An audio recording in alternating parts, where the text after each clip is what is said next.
నుంచి అనేసి ఎదురు చూస్తూ ఉన్నారనేసి కూడా నాకు తెలుసు. సో ఫైనల్గా మనము ఫిజికల్ క్లాసెస్ సో ఇప్పటివరకు ఆన్లైన్ మోడ్లో మనకు నడవడం జరిగింది.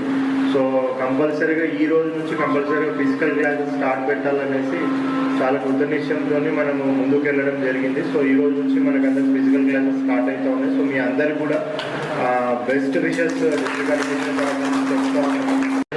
సర్వీస్ అంతా కూడా అందరికీ అందుబాటులో ఉండడం, సో అదేవిధంగా మీ అందరికీ కూడా సో మంచి టీచింగ్ ప్రొవైడ్ చేసే విధంగా కూడా తెలంగాణ రాష్ట్ర ప్రభుత్వం నుంచి మంచి ఫ్యాకల్టీని కూడా మీకు అందరినీ కూడా ఇవ్వడం జరిగింది. బట్ మనం చూసుకున్నట్టయితే మెడికల్ కాలేజ్ రావడానికి చాలామంది తెర వెనుకల చాలామంది కృషి చేయడం జరిగింది. సో ఎస్పెషల్లీ మన స్థానిక ఎమ్మెల్యే గారు, సో హెల్త్ మినిస్టర్ గారు, సో వాళ్ళిద్దరు కృషి చేసి కంపల్సరీగా సో మనకి ఎన్ఎంసీ నుంచి పర్మిషన్స్ ఒక 3 times డిలే అయినా కానీ మరి ఢిల్లీ లెవెల్లో వాళ్ళు మాట్లాడి కంపల్సరీగా పర్మిషన్ వచ్చే విధంగా మరి ప్రెషరైజ్ చేసి